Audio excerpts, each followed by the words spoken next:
नमस्कार। Spoonful of simplicity में आपका बहुत स्वागत है। होली नज़दीक है, इसलिए मेरे सारे व्यूअर्स और उनके परिवारजनों को होली की हार्दिक शुभकामनाएं। इसी थीम पे आज हम अपना ठंडाई केक बनाने वाले हैं, तो चलिए फटाफट इसकी रेसिपी देख लेते हैं। इसके लिए हमको सबसे पहले लेना है दही आधा कप। उसमें हम डालेंगे रिफाइंड ऑयल या कोई भी तेल जिसमें कोई सुगंध ना हो, 1/4 कप। और फिर इस मिक्सचर में हम ऐड कर देंगे आधा कप कास्टर शुगर। जैसे कि मैं हमेशा कहती हूँ, अगर आपके पास कास्टर शुगर नहीं है तो घर में जो रिफाइंड चीनी हम लोग इस्तेमाल करते हैं उसको आप अच्छे से पाउडर बना के वो आधा कप ले सकते हैं। इसके बाद इस मिक्सचर में हम डालेंगे 1/4 कप दूध और फिर इन सारी चीज़ों को अच्छे से मिला लेंगे ताकि एक बढ़िया मिक्सचर तैयार हो जाए। चलिए अब हम ड्राई इंग्रेडिएंट्स ले लेते हैं। इसके लिए हम लेने वाले हैं 1 कप मैदा। उसमें हम डालेंगे 1 टीस्पून बेकिंग पाउडर, आधा टीस्पून बेकिंग सोडा और 1 चुटकी बराबर या समझ लीजिए 1/8 टीस्पून के बराबर नमक। इन सारी चीज़ों को हमको अच्छे से छन्नी से छान लेना है। छन्नी से छानने से क्या फ़ायदा होता है व्यूअर्स की, एक तो पहले सारी चीज़ें आपस में ठीक से मिल जाती हैं और दूसरा अगर कोई भी इम्प्योरिटी रह जाए आपके आटे में या बेकिंग पाउडर में या फिर नमक में तो वो छन के अलग हो जाती है। चलिए, इस रेसिपी में हम लोग को टोटल 1.5 कप मैदा चाहिए, तो मैंने पहले 1 कप डाला था, अब मैं आधा कप डाल रही हूँ। लेकिन अगर आपको ऐसा लगे कि नहीं साथ में ही 1.5 कप हमको पूरा डालना है तो आप वैसा भी कर सकते हैं, उसमें कोई दिक्कत नहीं है। अच्छा, अब ये क्योंकि ठंडाई का केक होने वाला है, मैंने यहाँ पे ठंडाई सिरप यूज़ किया है। तो जो मैं मेजरमेंट्स आपको बता रही हूँ ना कि इतना दूध लीजिए, इतना दही, आप उसका ज़रा ध्यान रखिएगा, नहीं तो फिर ये जो अपना बैटर है इसकी कंसिस्टेंसी अगर ख़राब हो गई तो फिर केक बनाना बड़ा मुश्किल हो जाएगा। अब हमने यहाँ पे करीब 5 से 6 टेबल स्पून मैंने ठंडाई लिया है और क्योंकि मैं प्रोमिनेंट इसका टेस्ट ठंडाई का रखना चाहती थी, इसलिए मैंने चीनी उस हिसाब से थोड़ी कम डाली है इसमें। चलिए, अब ये अच्छे से मैंने मिक्स कर लिया है। जब तक कोई आपको बड़े लम्प्स ना दिखें या फिर कोई ऐसे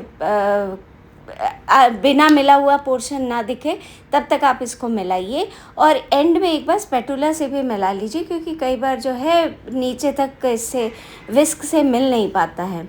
अब ये हमारा बैटर अच्छे से तैयार हो गया है। आज मैं इस केक को 2 भाग में बनाने वाली हूँ जो कि 5 इंच के होंगे, तो मैंने इसलिए 2 5 इंच के केक टिन ले लिए हैं, उन्हें अच्छे से लाइन कर लिया है। अगर आप चाहें तो इसको एक केक टिन में भी बना सकते हैं, लेकिन उसके लिए मैं कहूँगी कि आप करीब 7 या 8 इंच का केक टिन लीजिए, क्योंकि ये थोड़ा बड़ा केक है। डिफरेंस सिर्फ इतना आएगा कि उसका बेकिंग टाइम अलग होगा, वो मैं ज़रा आगे आपको बता देती हूँ।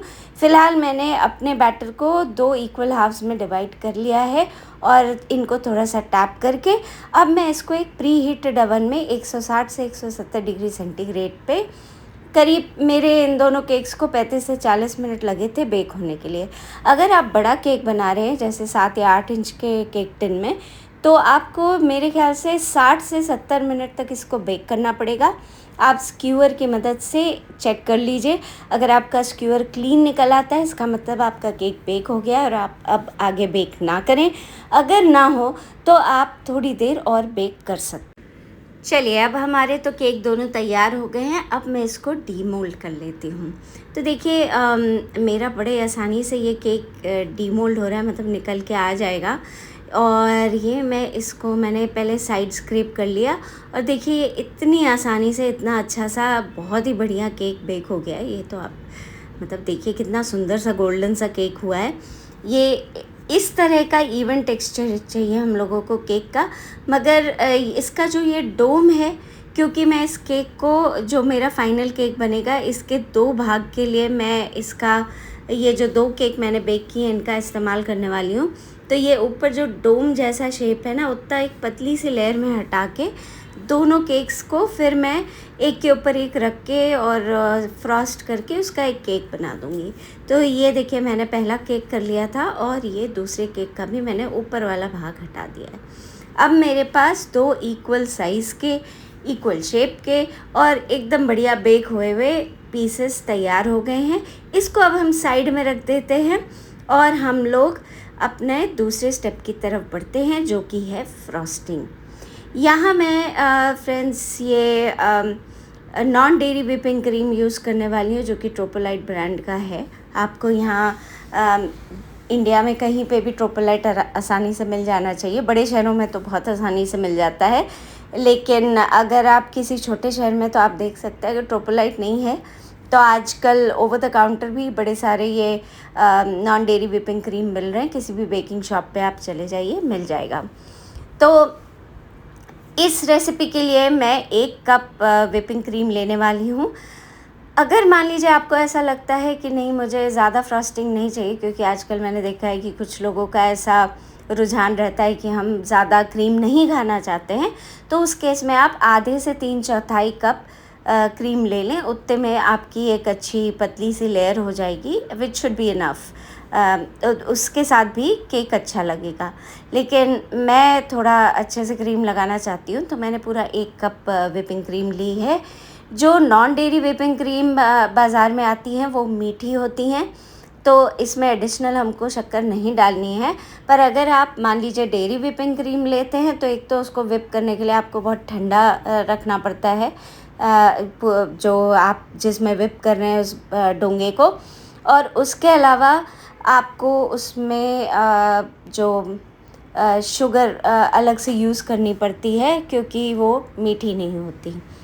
चलिए, अब इसके बाद, क्योंकि ये नॉन डेयरी व्हिपिंग क्रीम जिस तरह की मीठी है, इसमें मैं सिर्फ 2 चम्मच ठंडाई 2 टेबलस्पून ठंडाई मैं ऐड करने वाली हूँ, और उससे मेरा फ्लेवर एसेंस सारा काम हो जाएगा। और मीठी तो ये ऑलरेडी है, तो एक बहुत बढ़िया सा फ्लेवर इसका बन के तैयार हो जाएगा।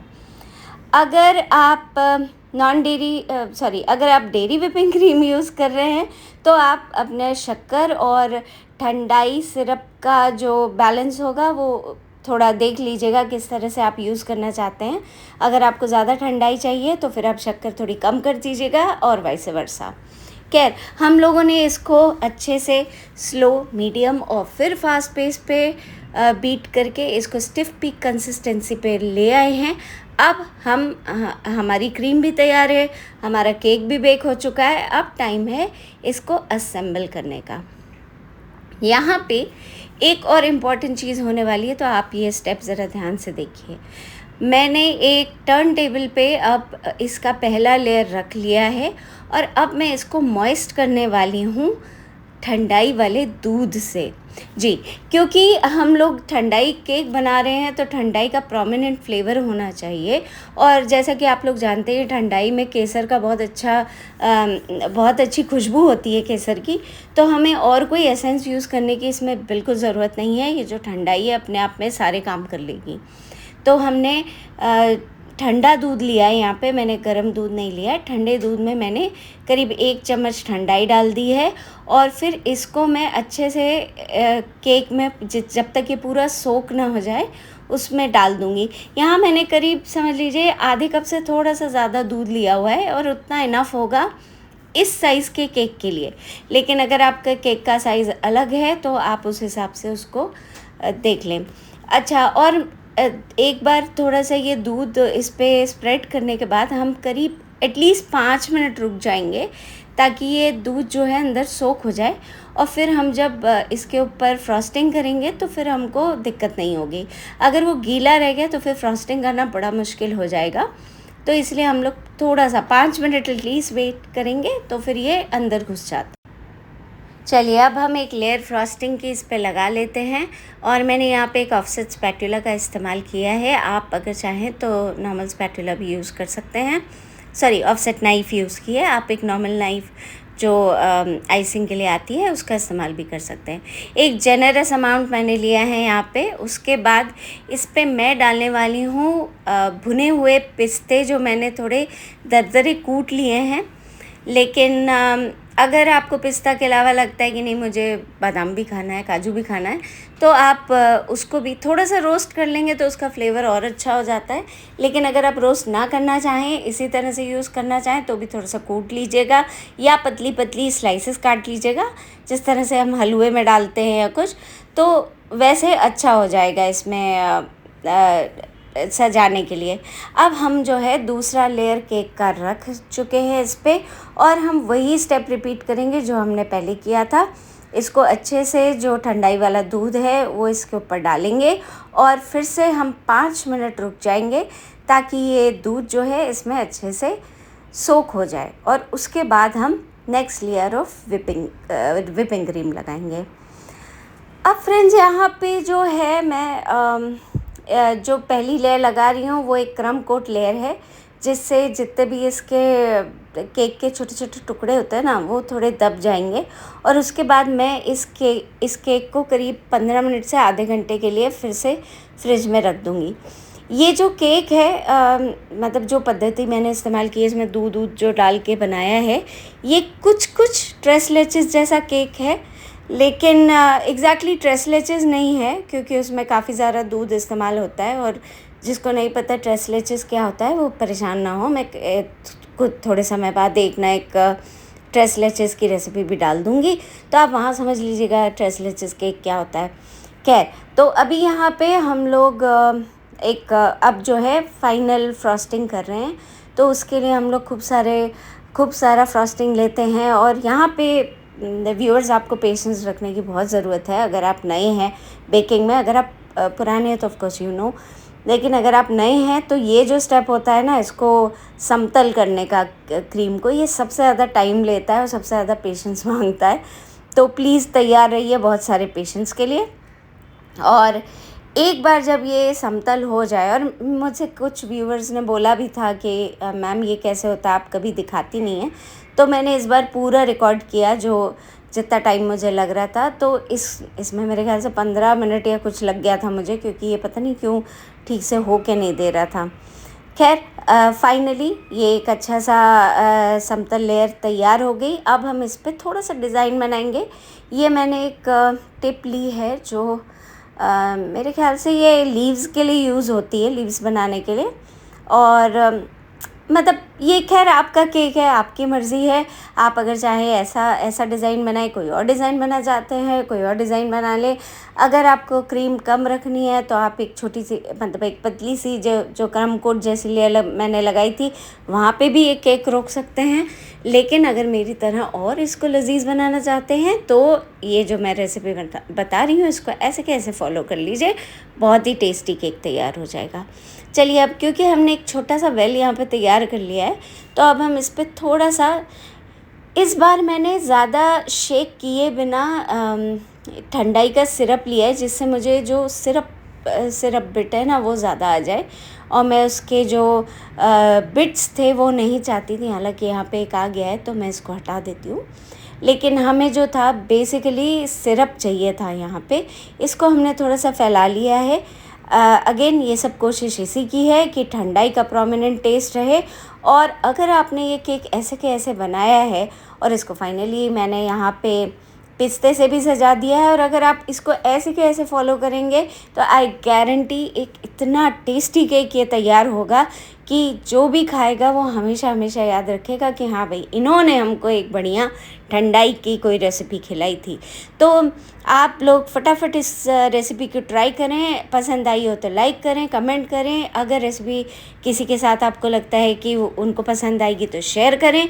चैनल को अगर आपने अभी तक सब्सक्राइब नहीं किया है तो प्लीज़ फटाफट सब्सक्राइब बटन को हिट कर दें, और उसके बगल में जो बेल आइकन है उसको भी दबा दें, ताकि जब भी मैं कोई नया वीडियो डालूं या कोई पोस्ट डालूं तो आपको उसका इंटीमेशन मिल जाए।